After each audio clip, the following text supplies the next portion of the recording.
Good morning and welcome to the lovely Bedfordshire small market town of Shefford. Now you may be wondering, why am I in Shefford that doesn't have a canal? Well, right, and in another way, wrong. I promised you a nice, non-political, fun video, and today we're going to do some canal hunting. So, this is the River Hit. It flows from Hitchin.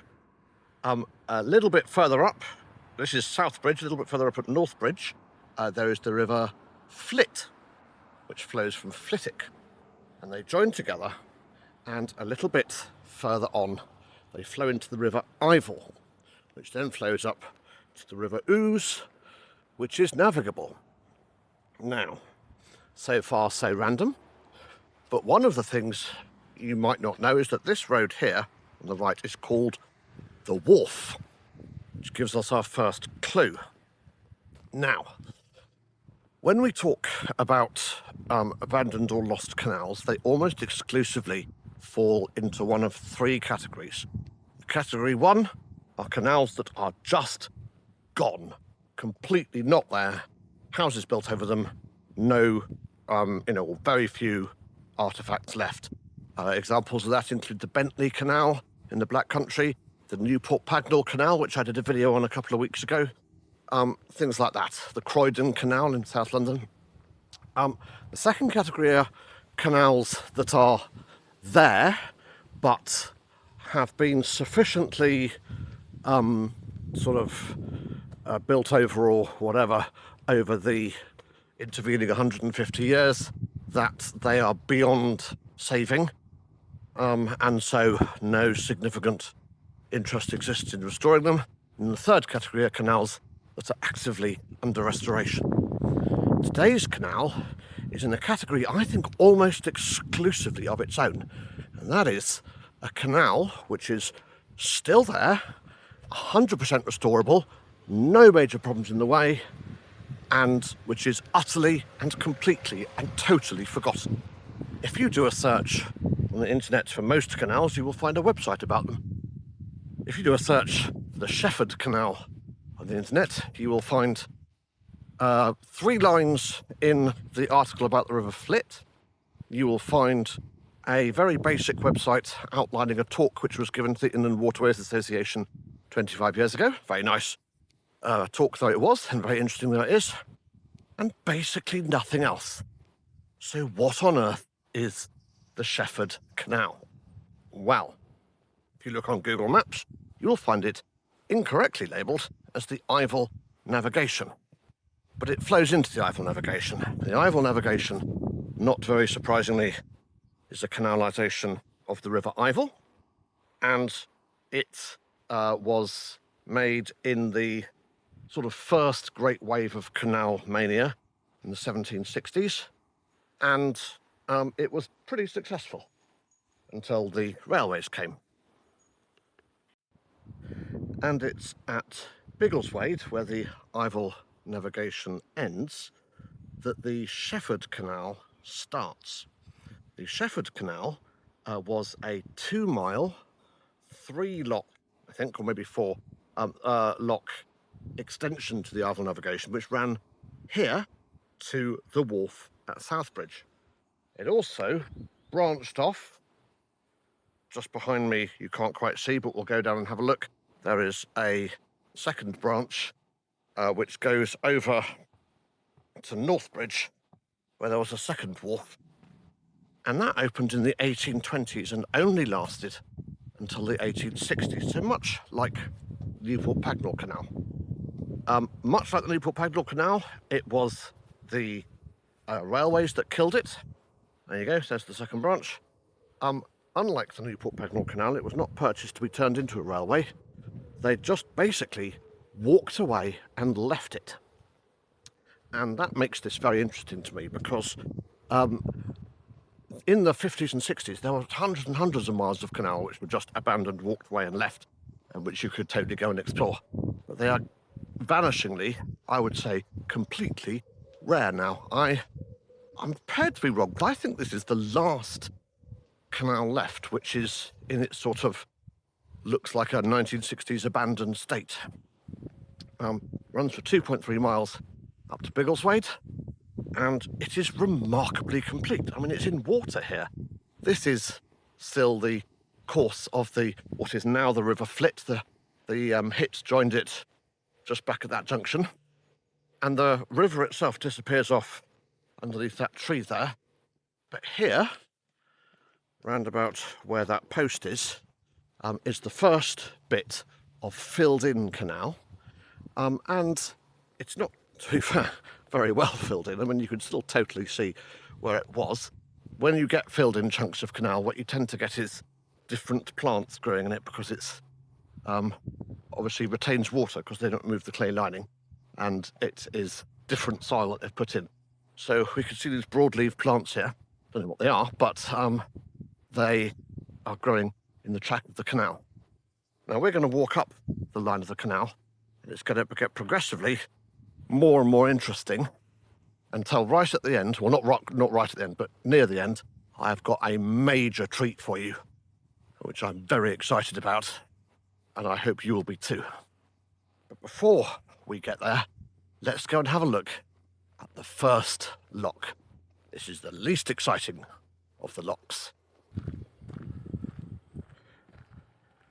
And here we are at the first lock. This tree is growing right in the middle of it. It is mostly gone.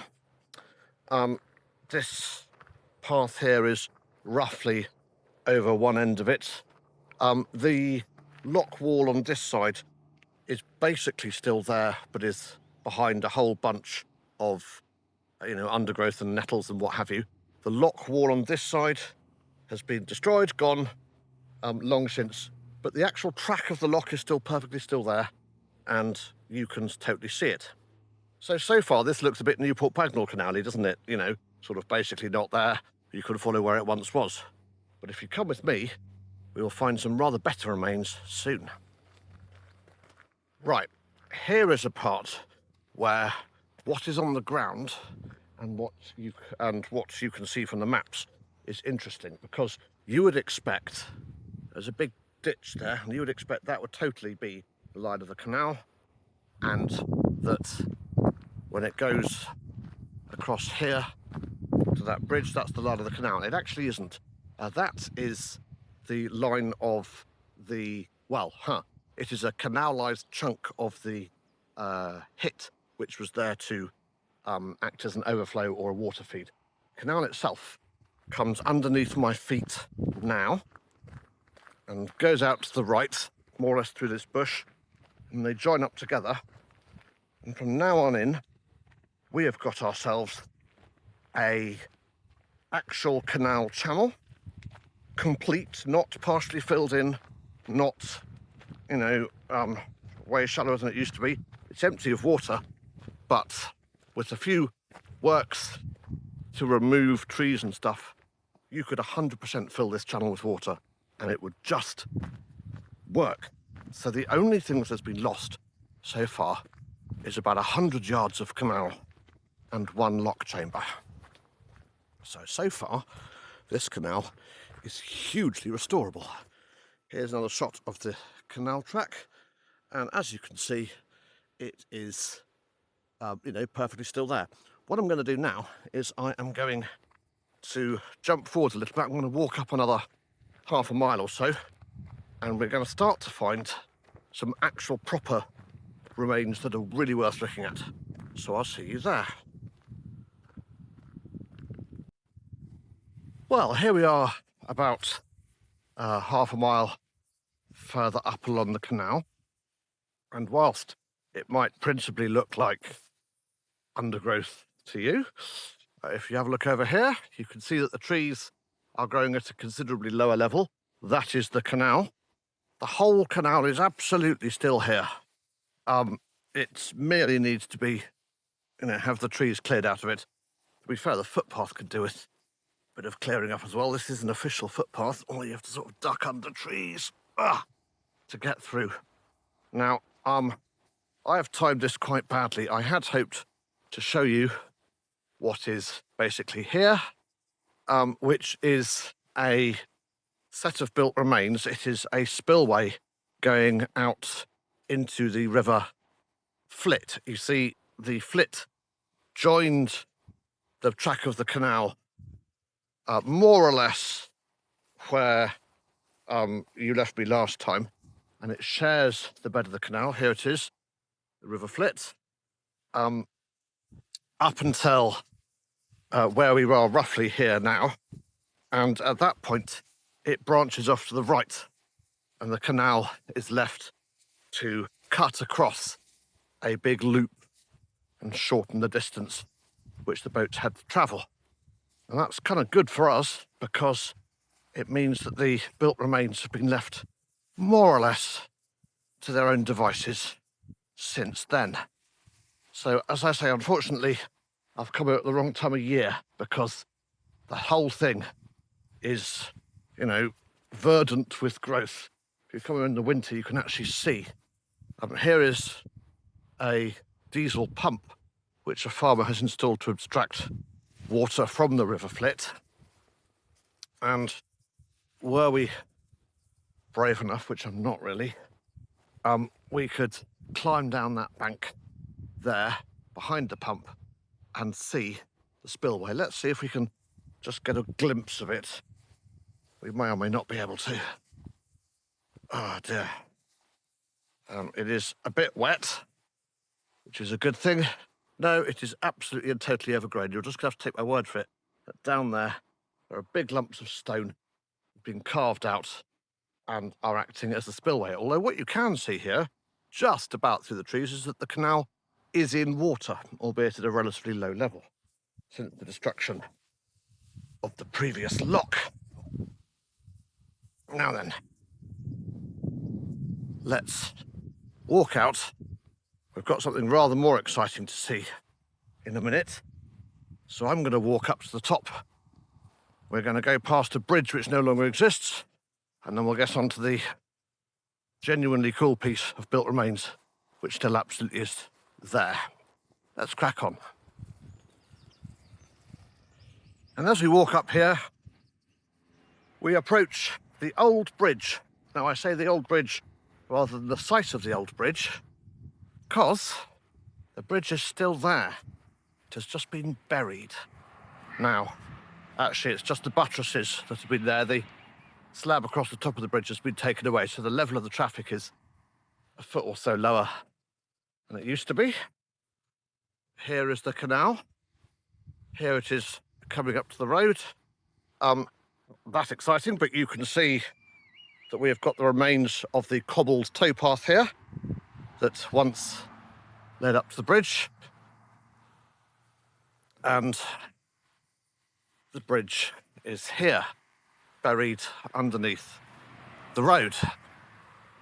Now, the canal continues over this side through that hedge. You can actually see bits of bridge on the other side, but you won't be able to at this time of year because the overgrowth will be incredible. But I'm going to cross the road. Shouldn't really do this while filming, but it's not that busy. We're going to come down this part here, and we're going to pop off into the middle of this field. We're going to find something very exciting. So the canal comes across here. You can totally see the track of the canal because it's the line of the trees. And the reason why it is the line of the trees is because it was simply abandoned. They just walked away.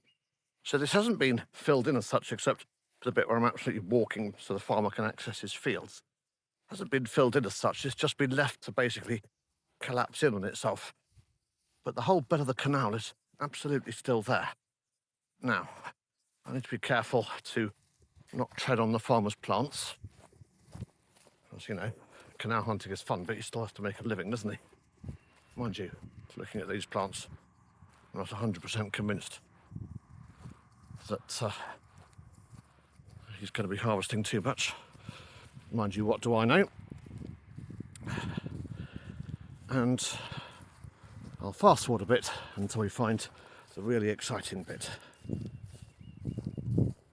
Okay, I have scrambled down into the bed of the canal. You can see there's some lovely apples growing on a tree there. I doubt very many people come down here. Occasionally they must do, because there's a bit of discarded corrugated iron here, which I imagine the farmer has thrown in. But if we turn around, what do we get? We get a lock chamber. I am standing in the entrance to the lock chamber. Here is the stonework. That is where the water comes out, where the paddles were. You can see the same thing on the other side, down there. I've got to be a bit careful, so I'm not watching where I'm aiming the camera at this minute in time. So I'm watching where I'm putting my feet, which is not hugely stable.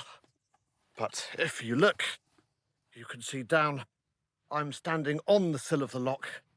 There is the lock. Those are the walls. The whole lock is still here. Nobody knows it's here. Nobody comes here. Maybe they throw rubbish in occasionally, but that's it. If you're careful, you can see right the way down into the bottom level of the lock. This lock would need a fair bit of work, but it absolutely could be restored and used. See what I mean when I say simply nobody is interested in this bit of canal. It's just been abandoned. Now, I'm not suggesting that it should be restored. What I'm saying is this may be the last place in the country where you could just come and see, totally abandoned, not curated, not preserved, just canal remains, especially something as cool as an actual lock chamber. We've got one more place to visit, which is a lot more accessible and therefore a bit tidier.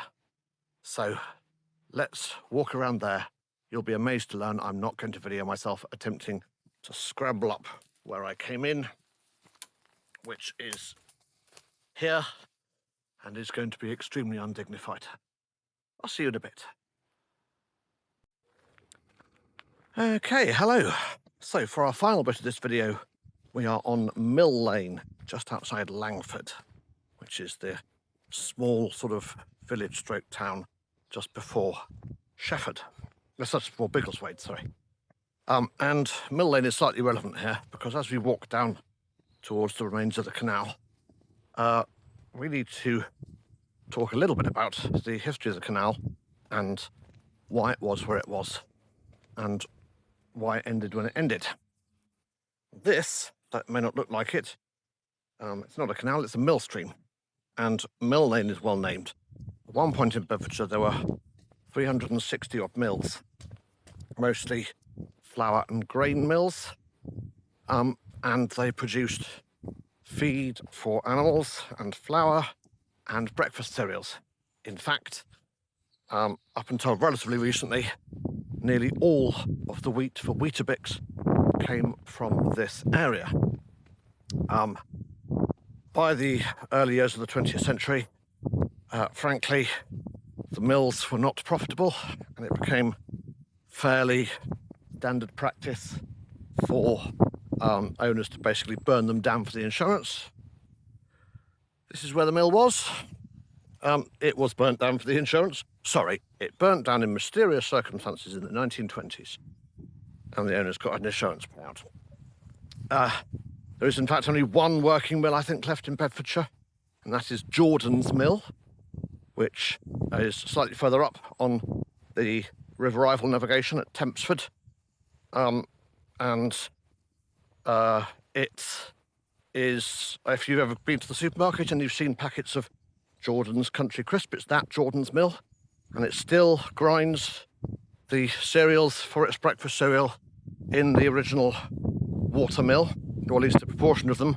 Most of it gets, quietly ground around the back in a big factory, but they do still at least run the water mill, and you can go and see it, and it's a lovely thing with, a museum and tours and a cafe, and an almost perfectly preserved lock right by it, which has no information about it at all.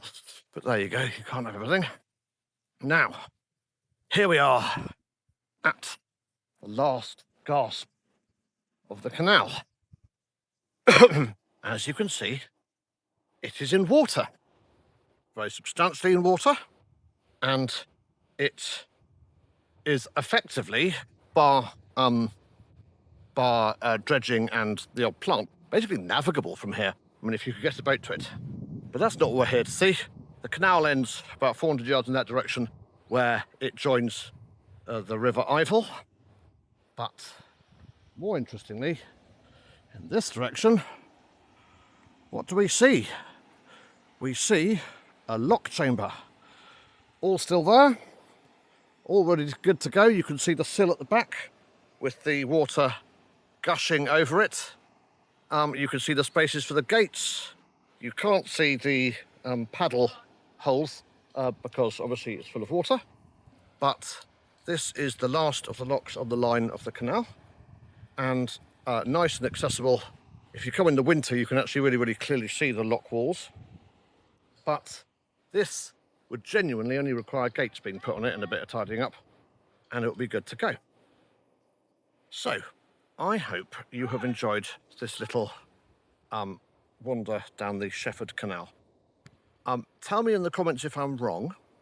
I think this is the last remaining completely forgotten canal in the UK, by which I mean the last remaining canal which basically still exists but has no society or group trying to do anything with it.